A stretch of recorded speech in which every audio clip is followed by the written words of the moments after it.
Hey guys, I just want to do a quick update video. I have information on if you want to contribute to the Summer Wells, the reward money fund. They have that set up with the bank, and I have that information for you. And also, Candace and Dawn, Summer's parents, sat down and did an interview with the news. I know that's what a lot of people have been waiting on, and I'm going to put it in this video, and then we'll talk about it afterwards. Be right back. The search for Summer has now been established.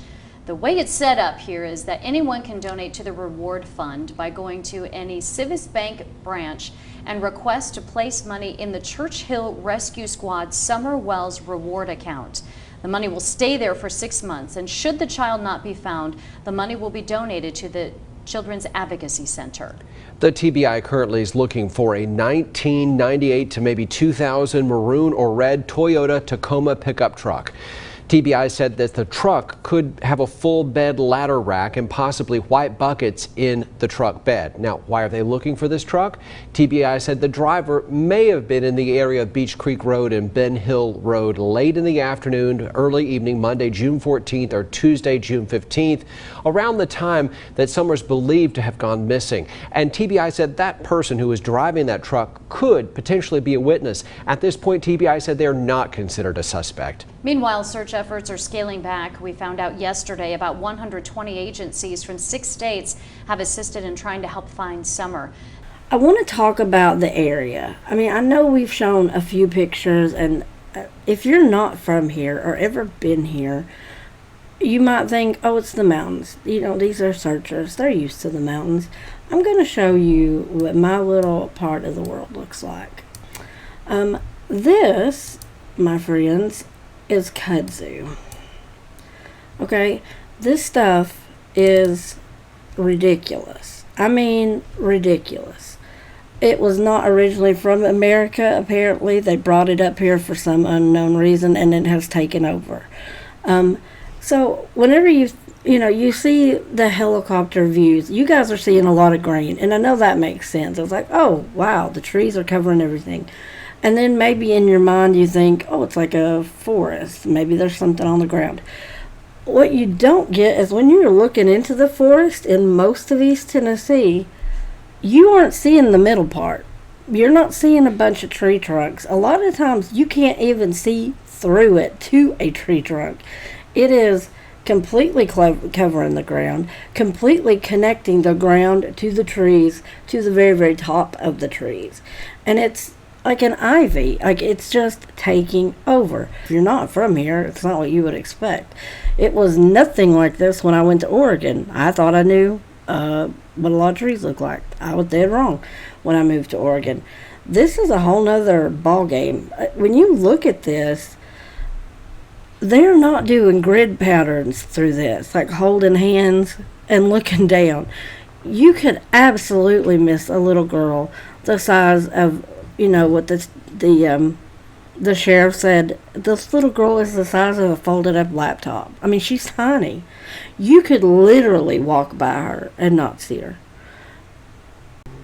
The next thing I want to talk about are the underground caverns and the lakes that are around here. I'm going to show y'all a little video of what is in my hometown. So this is a guy I went to high school with that did this crazy thing our senior year of high school. This morning, we take you to a Tennessee cave for a tour of the largest underground lake in America. It attracts about 2,000 visitors a day from all over the world.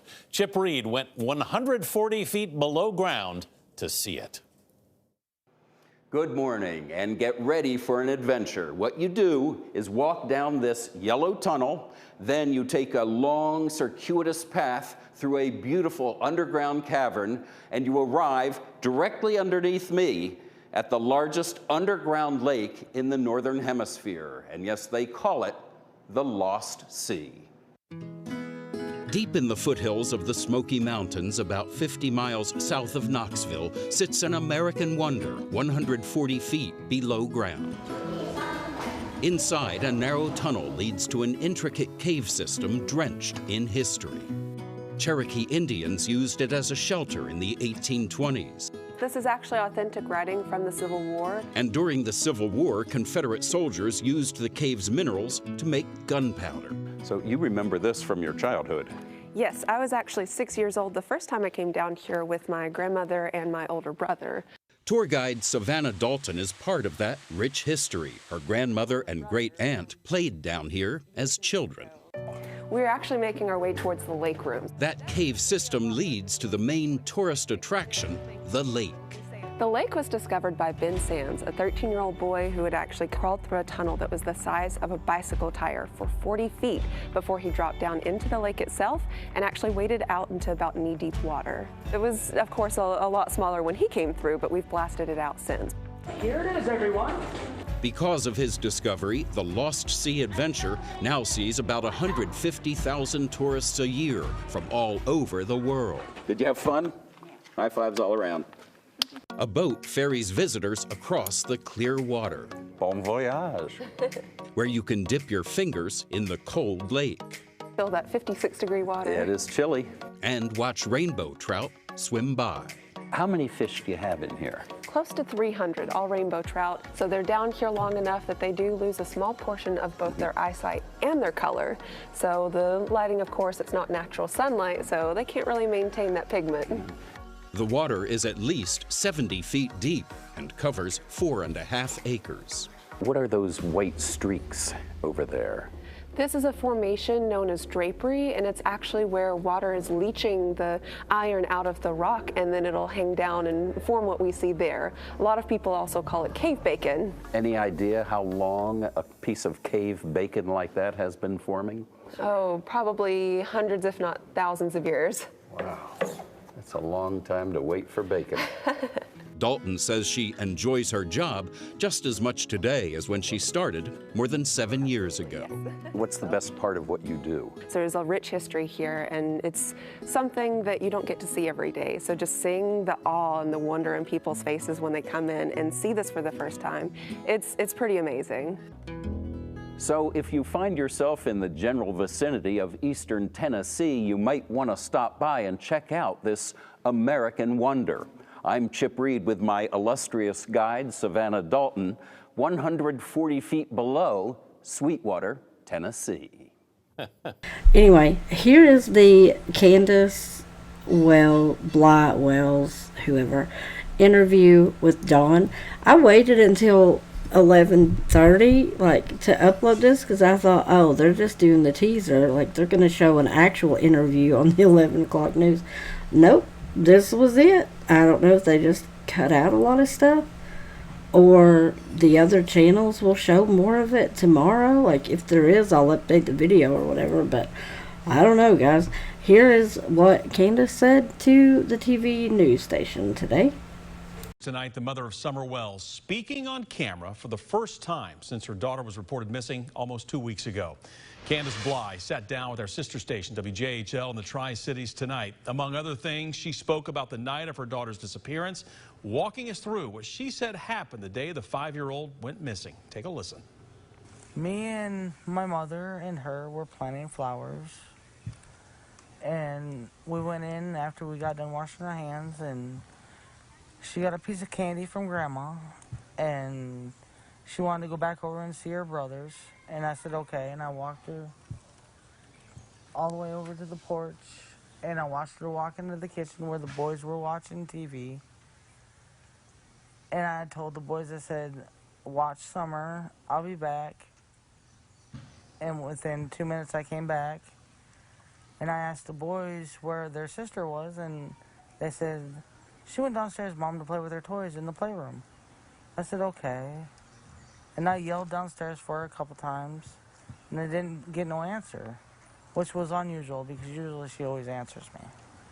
And so I went down there to check, and she was nowhere in sight. Now, Bly says she believes Summer was abducted. However, TBI says the circumstances surrounding her disappearance still remains unclear.